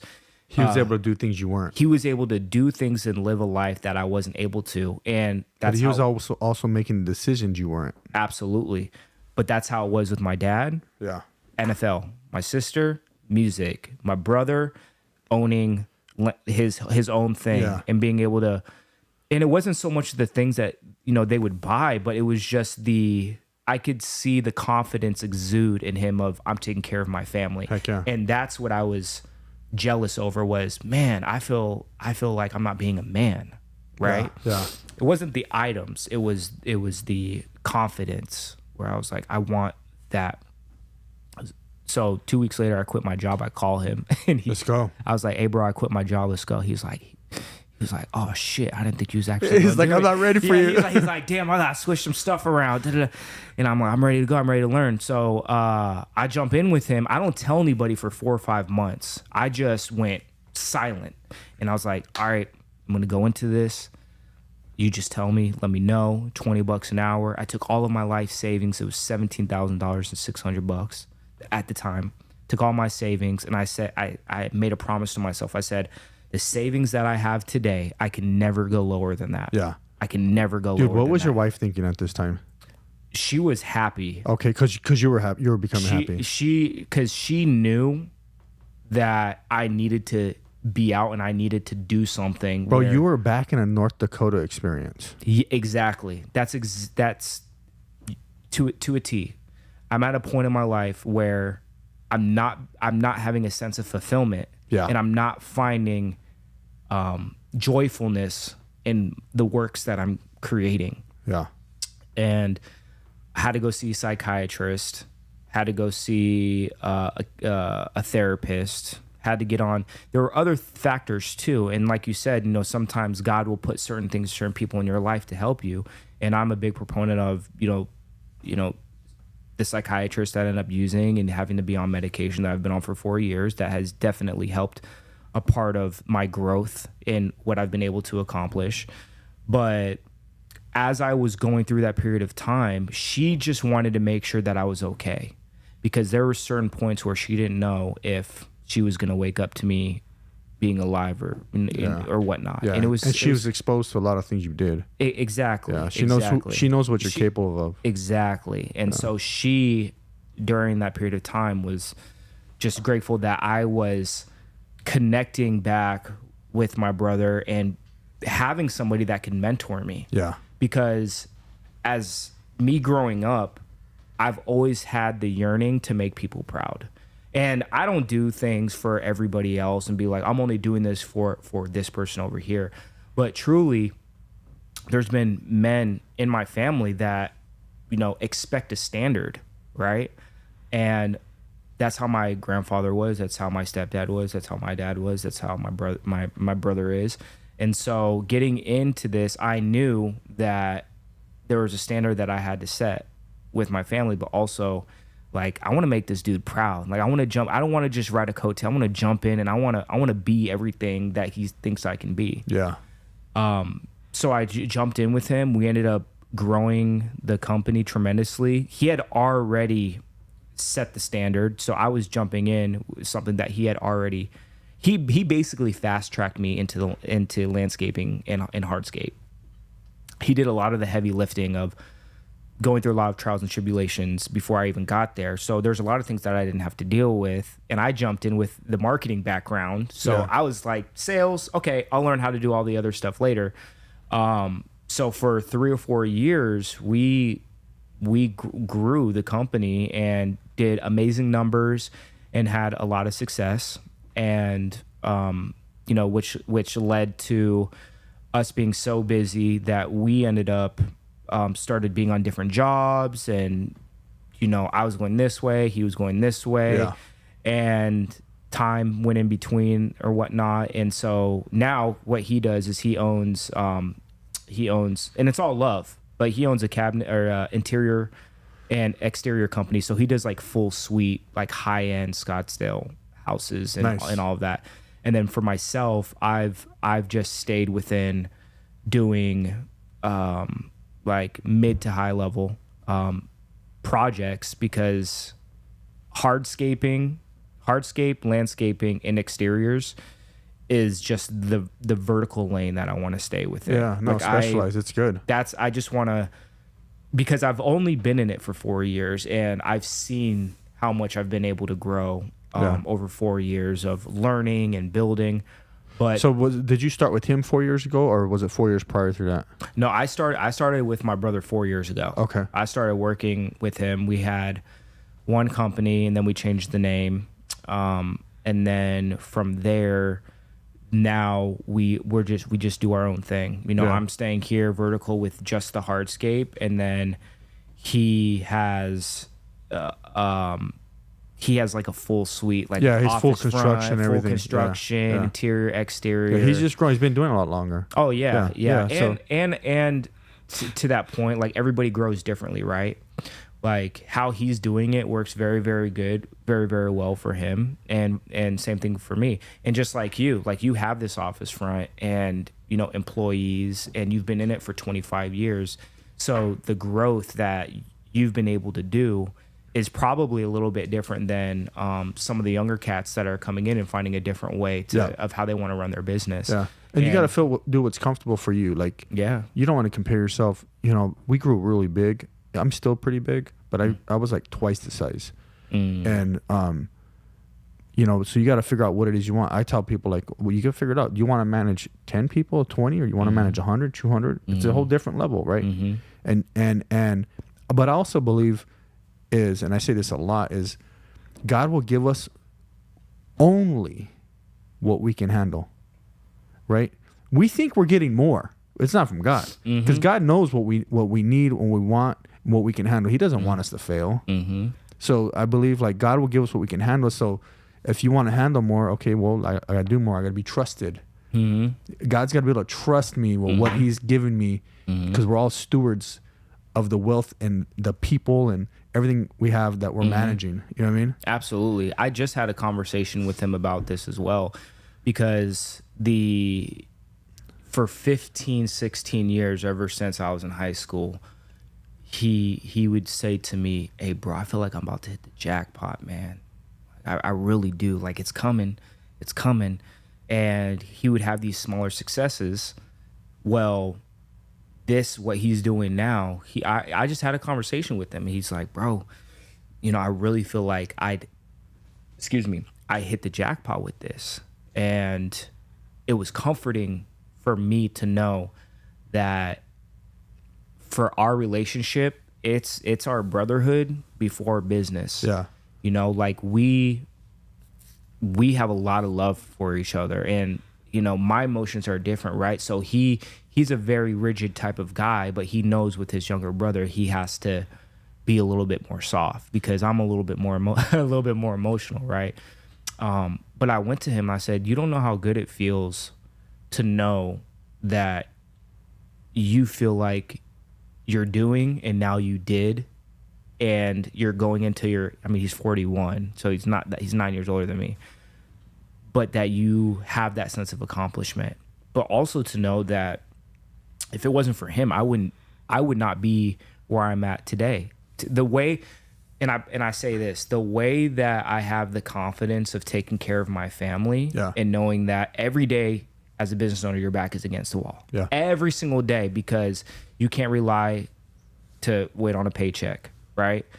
But that was the push that I needed. And if it wasn't for him just saying, "Hey, yeah, let's do it. Let's do it. Like, come on, I'll give you my playbook."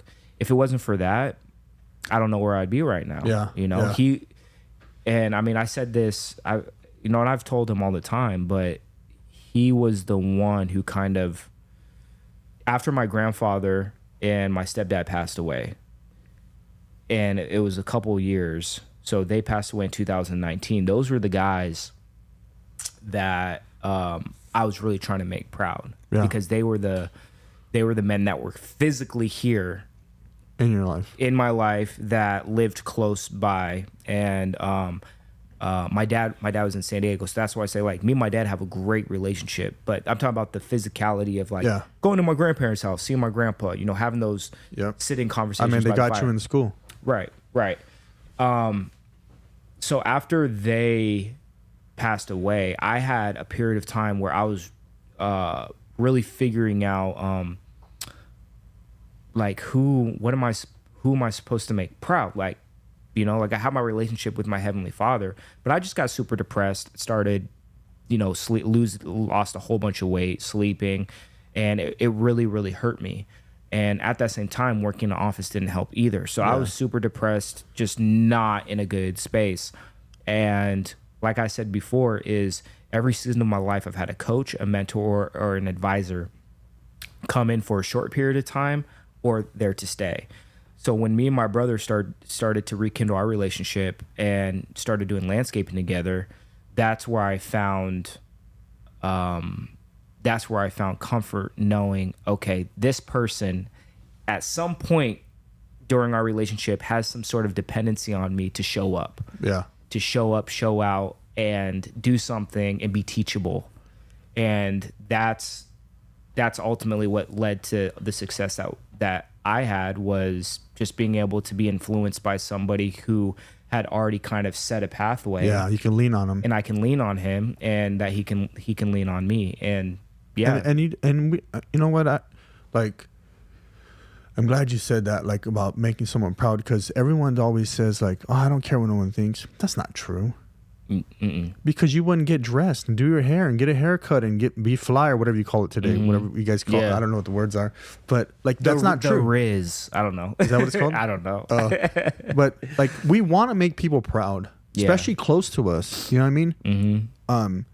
And I'm glad you found that in your, you know, in your brother, and I'm glad he's doing good, because listen, he's paving a way for guys like you and other people. He's paving a way. Everyone, you know, everyone's a trailblazer. Now you're a trailblazer, right? And so how does it, like, so doing the landscaping, is he still involved in the business, or is it strictly you kind of, he's like, here, take off with it, or what? How that work? Yeah. So me and him have separate businesses. Okay. Now, so he has his, it's called Leader by Design. Nice. And then my company is called We Do Hardscape. There it is. Plain and simple. I like the plain and simple, bro. Well, and also so with the marketing side of it, it just helps with the algorithm and the searchability, right? Organic reach. Like, we do it. Yeah, We Do Hardscape. And people are like, oh, what's the company name? I'm like, no, it's We Do Hardscape. No, I know that's what you do. I'm like, see, it's a conversation starter. I love the simplicity of that. Yeah. It's killer. So but I also wanted it to be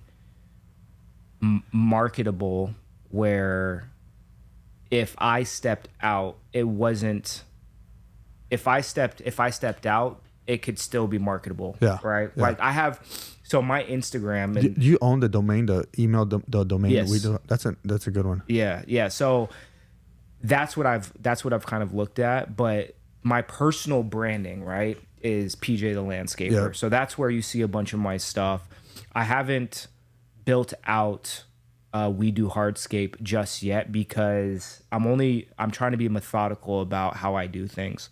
I don't want to do things too quickly, and that's what I ultimately learned from my bro. He's like, do you know how much money I cost us because I went too fast? You know what I mean? Yeah. He's like, if you just slow down a little bit, you know. But I'm a guy that's like, I'm always throw spaghetti at the walls and let's see how it lands on the plate. The problem is it makes a mess. It makes a mess, right? And then you're spending time having to do cleanup. So this is the year of discernment, of being very methodical in my steps and saying, okay, let's make sure that we have these things in place before these things. And not allowing it to get messy. Well, PJ the Landscaper, that's my Instagram page. And that's where I just put anything and everything, funny stuff, work, everything like that. Now, when building out We Do Hardscape, that's going to be before and afters in a very more commercialized page, you know? And that's what I want it to be. I want, if I step away, that it can still be ran. Yeah. But with the personal branding, you have to show up every single day. Yeah. Right. So there's some things in the works, and I won't talk too much about, you know, the thing is, you start sharing your dreams with everybody, you know, your wings will get clipped. The haters come out, bro. They come out of the woodworks. You didn't see them for like 5 years, and they're there like, what the hell? Yeah. Yeah. And that's ultimately, I would say that there's a lot of people, actually, no, I take that back. Because when you see people look at your stories, but they don't like your photos. I know. You know everybody's watching, but not everybody likes you. Yeah. Right? But I've also, on my page, I stopped following certain people because I was comparing myself to other entrepreneurs that didn't have kids, weren't married or single. It's a little easier for them, bro. You're living a life, bro. You know what? You're blessed, bro. Because I appreciate that. Like to have children and to be a dad, like that's a blessing. It is.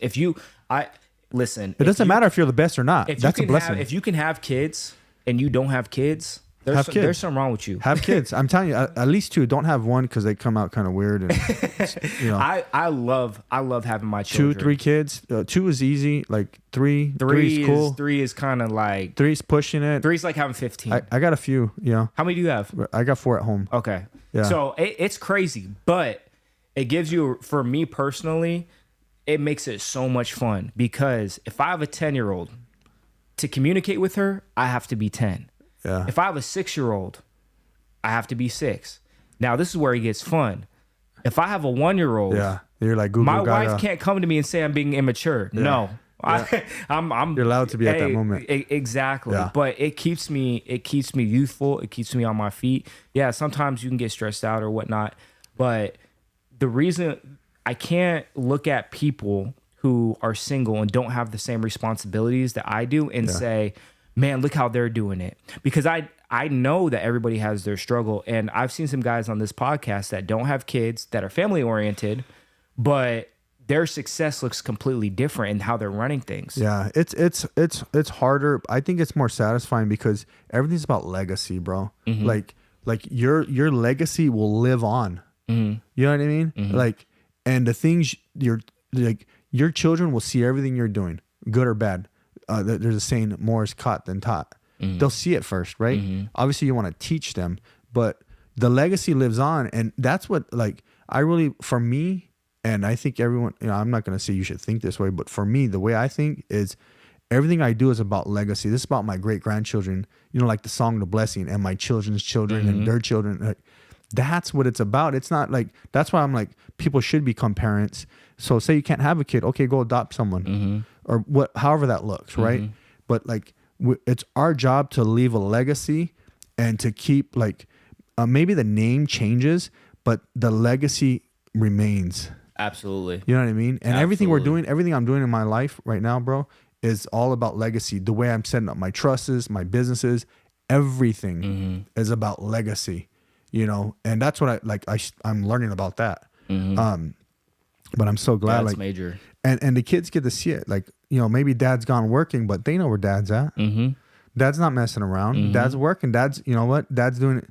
And they'll appreciate mm-hmm. it, Mm-hmm. My oldest he's 22, he works here, and Lena, the 21-year-old, she just graduated. Oh, nice. She works here full time, and they know, I was gone a lot starting the company, bro. Mm-hmm.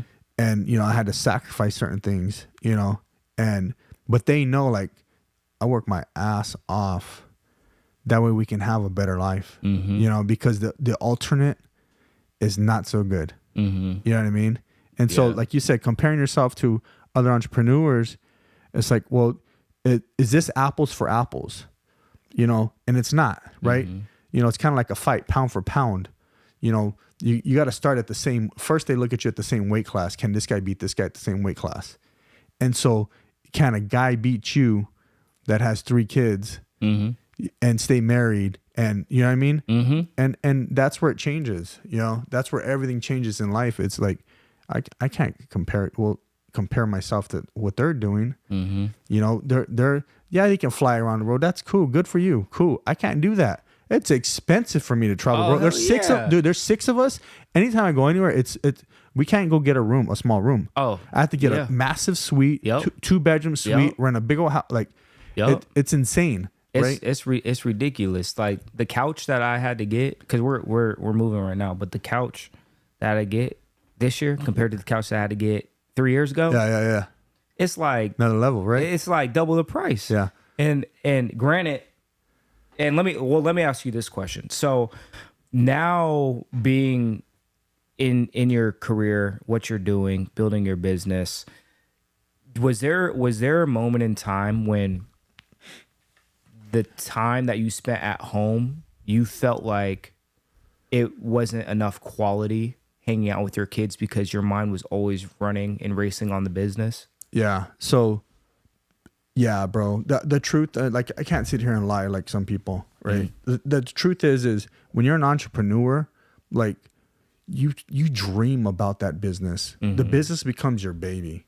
That's the truth. And now it becomes now you have to, especially if you're the sole financial provider, now that becomes your life. You become one with that thing. If people aren't doing that, they're not good. I don't care what anybody says, right?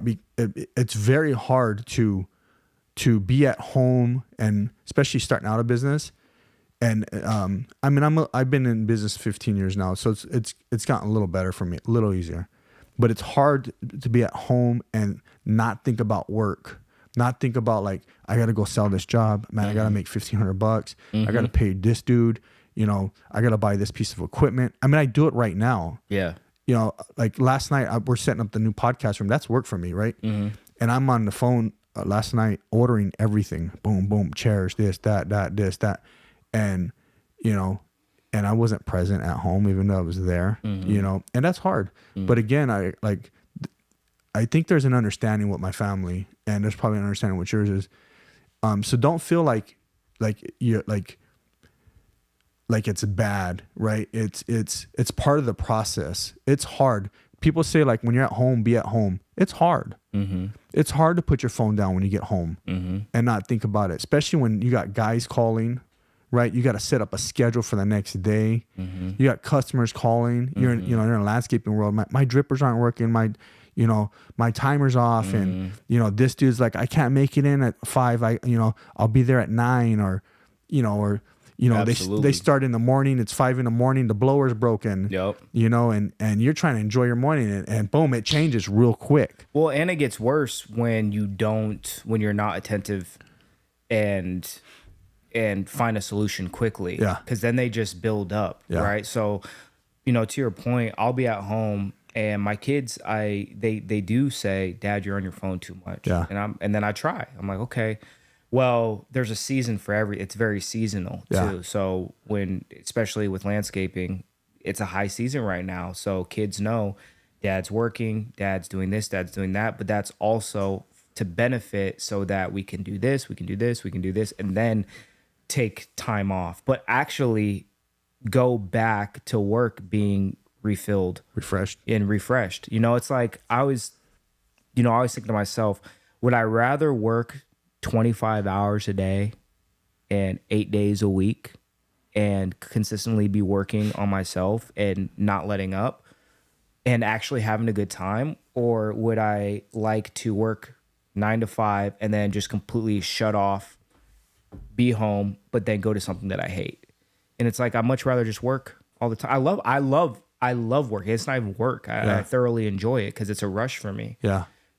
But yeah, there's times when I'm at home and I'm working and trying to get things done, and I'm like, kids, not right now. But when I'm there and I'm locked in the best that I can be. It's hard. It's hard, like running the business, and you're at home, the kids want your time. Your employees are calling, like, it's hard. That's a battle in itself. And then when there's issues that happen at work, try not to blow up at home, because that happens, right? So there's all these variables that happen, but the goal is that there has to be an understanding between, say, your spouse and yourself, like, hey babe, this is we're in this for the long haul. And so you're going to put 2, 3, 4 more years into this. And what's changed for me is as I got better, I still suck, bro. Like I'm whatever, but as I've gotten a little better is I've started building up the team members, and it just takes time. And then now you're giving responsibility to someone else. And so for us, we have like foremen, superintendents, lead men, project managers, all these different positions that allow me now to buy back time. But I'm such an animal. Like, oh yeah, you want to get back up in there. Well, I want to do something else. I work, like, no matter what, I'm working 12 hours a day. Yeah. No matter what. So, but like whatever it is, I got different things going on, whatever. But once you get someone in that role, it'll ease up your time. But if you're a hard worker and like, I'll work till I die, it's never going to get easy. Right. And we're not in the spaces of it. Like some careers are like industries it allows them a little more freedom. You know what I mean? Like tech industries and stuff like that. We're not in that. We're in a physical space. We're in a labor-driven industry. And when you're in a labor-driven industry, it's a little challenging because you're dealing with all the different people, all the different personalities, the wants, the needs, and you have to manage all that, right? Thank God you're able to, though. Thank God you're able to, and the kids they'll appreciate it. Get your kids involved too. Oh yeah. My kids were early, like when we started, they're filing papers, and that's like Lena. She tax write-off. Lena started. So we took the kids out of school and put them in online school, and so at 16, she literally started working in the office. As soon as we got our car, she was here at the office, like 24 hours a week, and then online high school. And then she did it. So like she knows how to do like all the bookkeeping, all that stuff. Love it. You know, so get them involved somehow, you know, mess around with them on the job site. Let them know what you're doing. Let them see what you're doing. That's and then, good. Yeah, because then it'll be like, okay, well, one is like, I don't want to be out here in this hot damn sun. But then they appreciate you because you're working your ass off. I even brought my wife onto a job site and she almost had a heat stroke. She's like, I'm out, bro. Pieces. I literally had her out there. This is a couple years ago. Had her out there for not even 30, 45 minutes. And she almost had a heat stroke. Dude, I'll have a heat stroke, bro. It's hot out, especially in the summertime. And I love it though. Like that's what's crazy is if it's hot, and because it reminds me of playing football. Yeah. It reminds me of getting dirty, being hot, being stanky, like all the when you're moving, so you're staying fit, you're active. Exactly. It's a workout still. Exactly. You know, and that's why I love doing this because it's difficult for me to sit still. Yeah. Right. When I'm inside, I have to be doing something. So if I have an office day, which is typically Mondays, like I got to go to the gym, or if I'm in the field, I have to physically do something. And then my guys are like, no, Hefe, like you don't get out of our way. You're messing us up. And I'm like, I'm gonna shovel some rock. Yeah. I'm gonna put in the irrigation lines. I'm gonna help y'all with the pavers. Yeah. No, Hefe, no, we want to work. And I'm like, no, I'm still gonna pay you. Don't worry. I gotta work out. Like I gotta get dirt. I gotta go. I at least have to go home. If I go home clean and I work outside, my wife's gonna be like, "What'd you do today? Yeah. Where'd you go? Oh, I was working with the guy. No, you clean. You ain't got a speck of dirt on you." Yeah. So I wholeheartedly just love what I'm doing, and I've brought my kids out there too. My son, he's one, but he loves all that stuff. Yeah. My middle child, Emery, she's a sales associate. She loves to sell things. My oldest is a super diva. She likes reading books. So she's very good at reading books and likes to be inside. So they all have a little bit here. Just and get them like what you do is, okay, say you're going to start a job, right? Mm-hmm. You should, like take them the before, and then when you say you like grate, like scrape it all. If you had like sometimes you scrape the whole yard. Oh yeah, like do all the grading. Yeah, where it's all dirt. Yeah, and then take them then so they can walk in the dirt and get a little dirty, and then show them the final product. But like this is, I know they see it, but like. You know, like let them feel it and you know, roll around in the turf. Yeah. It'll be good. It'll be good for them, you know. And then just as you grow, you know, if we stay in communication, you know, we start building up systems and processes, and you know that way, like you want to, like I said, is for me, is I buy back time with labor, right? But I'm not content with where I'm at. So I'm always I'm trying something else. I'm starting another business. So the time I buy back is just used up again. Yep. But it's better that way. You know, I have addictive behavior. I was an addict. So I think you have an addictive behavior too. Absolutely. And so we have to put the energy somewhere else. Yes. Positively. Yeah. Right? Else we'll get bored. Yeah. I mean, that's, it's tough because I've gone through, I mean, all of my life, ever since I was in high school, there's been a time where I've been addicted to something. Yeah. Right? Good or bad. But typically that addiction comes because we get bored. And if we get bored, that's where the enemy starts to seep in and starts to contort our ideology and the things that can make us feel well. And what I've learned over time is that the enemy can't read our minds. Only God is all knowing, right? Yeah. The enemy only knows how much we tell him, right? And so when we get bored, we start to think of these ideas and we start having these eternal conversations. And then that's when he can start throwing things at us, which makes us divert and put our energy towards other things. And like I think that's so true, where I can't see myself just doing one thing for the rest of my life. Yeah. Like, yes, you have your cash cow or your money maker, the thing that is your baby, but also it's okay to venture off to do other things and explore other opportunities that don't take away from what legacy you're wanting to leave for your family. Yeah. It's only adding to it. Yeah, just kill the game first before you do anything else. Just become the best at the hardscapes and stuff, you know, whatever, and then you can roll into something else. But man, I'm super proud of you. Like we just met today, and I feel like I've known you for a while. You have a great story, bro. We're neighbors. I know. We're straight up neighbors. I still live over there. I'm gonna show you my house right now. But we're neighbors, bro. So yeah, like we got to do something together. And then I'm with it. You know, you're growing, you're learning, and I think other people should start like landscaping businesses and stuff. If you don't know what, like, there's so much money to be made in landscaping, you know, and you beautify someone's home, bro. Like I know when our house is not fully done, but like when they put down the turf, I was like, man, that looks so good. I felt so good. Like, you know, so you're giving like the homeowner, your customer, you're giving them a sense of accomplishment as well. A lasting expression, a lasting impression. And that's where it goes back to my first degree was art, right?